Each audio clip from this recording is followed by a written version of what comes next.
Donc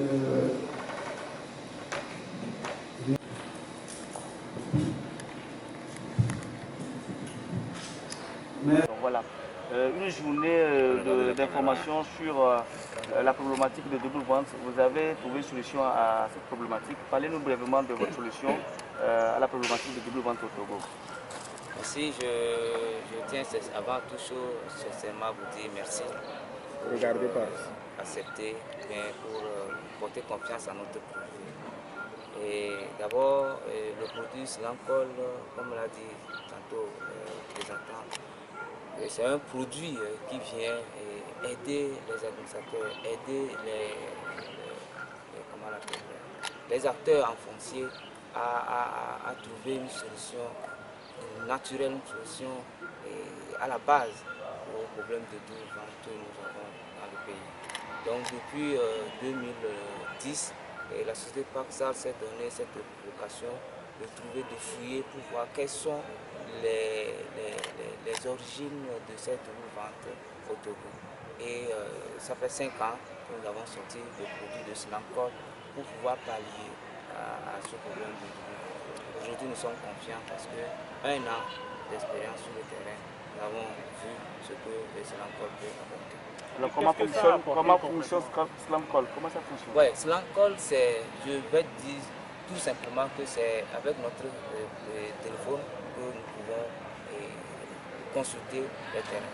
Quelqu'un qui veut vendre un terrain, aujourd'hui, vous devez demander à la personne si la personne a fait la déclaration, bien l'enregistrement, c'est fait enregistrer. Une fois le terrain enregistré, ça nous permet, nous, de vérifier, d'aller chercher les informations. En réalité, les droits, avant de faire un achat de terrain, nous devons aller chercher les informations pour s'assurer que le monsieur qui veut nous vendre le terrain, c'est le réel propriétaire du terrain. Mais nous n'avons pas ce temps. Sinon, l'État a mis en place tout pour qu'on puisse quand même trouver le maximum d'informations pour éviter les doublons. Mais on n'a pas ce temps-là. Donc, par ça, maintenant, le produit Slancol fait ce travail à la place des potentiels acquéreurs. Donc, nous, une fois que vous voulez vendre votre terrain, vous faites la déclaration, nous prenons les documents nécessaires, nous faisons les enquêtes tout autour de ça pour voir si ce n'est pas une réserve de l'État, si c'est une zone déjà approuvée, si la personne qui doit signer la vente, le contrat de vente, est-ce que c'est elle, c'est le mandataire, ce mandataire-là, est-ce qu'il a vraiment les papiers? On vous donne tous les conseils. Donc à partir de votre téléphone portable, vous envoyez seulement le code d'enregistrement que le propriétaire vendeur doit vous présenter. Si vous envoyez au 8877, vous aurez toutes les informations, tout ce que je viens vous donner. On vous dira que tel terrain est situé dans telle zone et est disponible. Ou non, que c'est une réserve de l'État, ou c'est une zone non approuvée. Vous aurez toutes les informations. Alors, est-ce que Slancol couvre tout l'étendue du territoire national? Oui, je peux vous dire oui. Le système que nous avons mis en place doit couvrir tout l'état du territoire. Maintenant, nous avons quand même pris la zone de Lomé comme test pour voir l'efficacité du système que nous avons mis en place. Donc maintenant, c'est pour cela que nous voulons porter les résultats de ces enquêtes-là au public, aux acteurs, pour qu'ils apprécient ce que nous avons fait un an, pour qu'ensemble, parce que c'est un travail d'ensemble, pas que ça seul ne peut pas. Il faut que les responsables, les acteurs du foncier aussi s'adhèrent pour que nous puissions vraiment éradiquer totalement les doublons. Monsieur le directeur, dites-nous concrètement quels sont ces outils. C'est que ça permet de vendre une seule fois le terrain, de vendre une seule fois et de diriger toutes les ventes sur une seule fois. Parce que ce qui se passe, c'est que M. X se lève, parce qu'ils sont 2-3 sur le terrain, comme propriétaire ou bien héritier du terrain, et Cordio se lève pour vendre, Corsi aussi se lève pour vendre. Maintenant, les ventes vont passer directement sur la plateforme de Paxal. Donc nous, une fois que la vente est lieu, c'est fini. Vous ne pouvez plus vendre. C'est le nouveau acquéreur qui est autorisé maintenant à faire une vente sur le terrain. Donc les résultats sont là. Il suffit seulement de faire confiance à Paxal. Alors comment est-ce que les potentiels vendeurs du terrain peuvent vous contacter votre service? Comment ils peuvent se faire enregistrer dans votre donnée?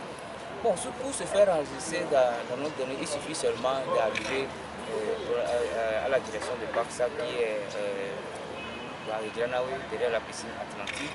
Et nous avons le personnel qui est à votre disposition qui sera à leur disposition pour les aider à remplir les fiches tout pour que nous puissions démarrer. Ce n'est pas que, je vais dire, ce n'est pas que vous avez enregistré votre terrain aujourd'hui, ça veut dire que demain on va vous donner le code. Non, c'est tout un processus. C'est tout un processus qui va durer au moins un mois. Je vous dis, qu'on se dise la vérité. C'est tout un processus. Il faut qu'on aille sur le terrain. Il faut qu'on aille vérifier. Est-ce que ce que vous nous présentez, ce n'est pas un truc faux? Les documents, il faut qu'on vérifie.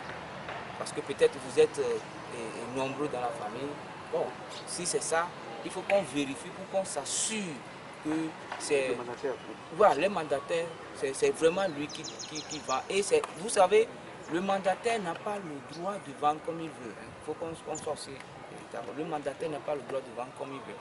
Si avant de vendre, c'est vrai qu'il est mandataire, mais il doit avoir l'accord des autres avant de vendre. C'est ça le problème. Le mandataire, parce qu'il s'arrose de ce pouvoir de mandataire et il vend comme il veut. Vous comprenez? Donc, toutes ces enquêtes-là, c'est sur le terrain que nous faisons aussi des levées, des levées pour voir si le terrain n'a pas fait l'objet d'une déclaration préalable. Il faut faire tout ça, sinon les gens vont venir déclarer et on risque de faire des doublons dans la machine. Donc tout ce travail-là, c'est sur le terrain. Après, il faut aller au ministère. Il faut aller au ministère pour voir est-ce que ce n'est pas une réserve d'État, ainsi de suite, tout ce qui est lié avant que ce terrain ne soit